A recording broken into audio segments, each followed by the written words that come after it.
Hello children, it's Mr Tharia here from Elmbridge Primary School. I just wanted to say I've seen all your messages that you sent saying thank you to all the staff, and they really appreciate it, and it was really lovely to see all your smiling faces, so I'm really pleased to see them, so thank you very much. It was lovely to see.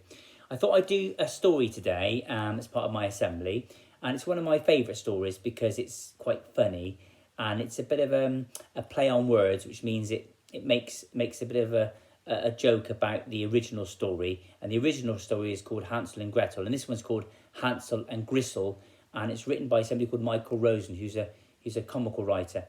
So this starts off like this. Once upon a time, in the middle of the forest, there lived a poor woodnutter and his wolf.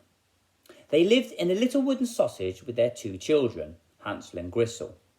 The one was called Hansel because he had huge hands, and the other was called Gretel because it was all gristly. One day the woodnutter came home and he says, "I've been nutting wood all day long, but I couldn't sell Lenny." No one knew who Lenny was, no one asked him, and no one has ever found out. Anyway, that night the children went to bed with puffin to eat. Downstairs the woodnutter and wolf talked. The woodnutter says, "How can we feed the children? They've gone to bed with puffin to eat again." "Quite," says Wolf. "That's what I was thinking. There's only one thing we can do. Take them off to the forest and leave them there." "But that would be terrible," said the woodnutter. "They would die of cold. They'd sneeze to death out there. Or they might starve and die of starvation." "Well," said the wolf, "they might die of starvation here. We've got no money because you went nutting wood all day long and couldn't sell Lenny." There's Lenny again. What the woodnutter and wolf didn't know was that Hansel and Gretel was still a cake, and they could hear everything the woodnutter and wolf were sighing. Later that night, when every bun was in bed asleep, Hansel crept downstairs, out into the garden, and filled his rockets full of phones, and then crept back to bed. The next day, Wolf said, "Right, children, today we're all going to the forest to nut wood." They all left in the little wooden sausage, and off they went. As they walked along, the wolf noticed that Hansel kept stopping. "Keep up, Hansel," Wolf said. What Wolf didn't notice was that Hansel was taking the phones out of his rocket and dropping them on the ground. They walked and walked and walked until in the end they hopped. "Well," said Wolf, "you two stay here. We've got to go off and nut some wood." And off they went. Hansel and Gretel played together for a bit till they felt so tired they lay down and fell asleep. When they woke up, it was bark and they were all a bone. Gretel didn't know where it was, but Hansel said, "Don't worry, leave it to me," and there, shining in the spoonlight, were the phones all the way back home. When they got back, their father was very pleased to see them, but Wolf was very cross. "Oh, you wicked children, why did you sweep so wrong in the forest? We thought you'd never get back home." That night the woodnutter and Wolf sat and talked again. "Well," said Wolf, "we'll just have to try again. We'll take them a long way, bleep, into the forest." Upstairs, Hansel and Gretel were still a cake, and they could hear everything their father and Wolf were sighing. So later, when every bun was in bed, Hansel stared down crept, but this time the sausage door was locked. He couldn't get out. Sadly, he went back to bed. Early in the morning, Wolf got the two children up. "Right, we're all going off to the forest again to nut wood. Here's some bread for you to eat when we get there." And off they went.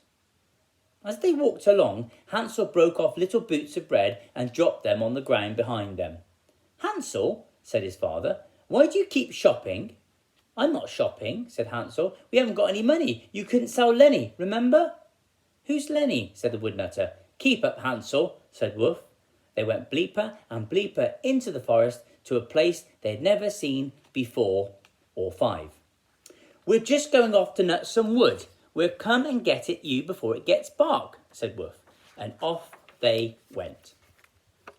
Hansel and Gretel played for a pile, and then, when they smelt tired, they went to sweep. When they poke up, it was bark. "Don't worry, Gretel," said Hansel. "All we have to do is follow the boots of bread." "What boots? What bread?" said Gretel. "I croak up my bread into little boots," said Hansel, "and all we have to do is follow the credbums." But when they started to look for the credbums, there weren't Lenny. Hello, Lenny. You see, all the birds of the forest had eaten them, so they walked and walked, lay down, walked and walked and walked, but they were lost. They walked some more, and suddenly they came upon a little house.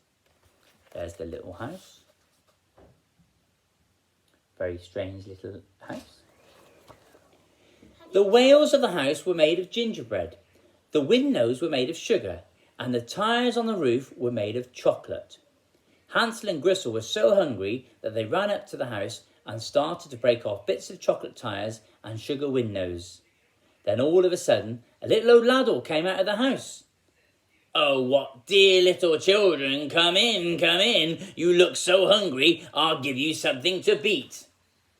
She took them inside and gave them a huge pile of pancakes. Hansel and Gretel thought they were very lucky. What they didn't know was that the little old ladle was really a wicked itch. A wicked itch that lay in wait for children. The itch then killed them to eat. When Hansel and Gretel finished their pancakes, the itch took hold of Hansel's hand, which was very easy considering how big it was, and before he knew what had happened, the itch threw him into a rage in the corner of the room. "Aha! I'm a wicked itch," said the little old ladle, "and you all have to stay in that rage till you're nice and cat. And as for you," said the itch to Gretel, "you can fleet the swore." "Who swore?" said Gretel. "Not me."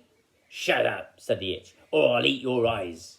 Now, this itch couldn't see very well. In fact, most itches can't see very well, and Gretel noticed this. Every day the itch watched Hansel's rage, and the itch said, "Hold out your finger, boy. I want to know if you're getting cat." "Are we getting a cat?" said Gretel. "Shut up," said the itch, "or I'll eat your nose." It was about this time that Gretel told Hansel that the itch couldn't see, which Hansel knew all along, because all the itches he knew just itched and nothing much else. Anyway, because of this, Hansel didn't hold out his finger for the itch. He yelled out a bone instead. "Not ready yet," the itch said.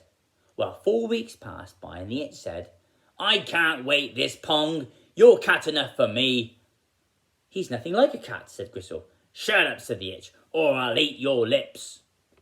Then the itch told Gretel to fill a kettle of water and light the fire in the oven. When Gretel got back, the itch said, "Is the fire ready?"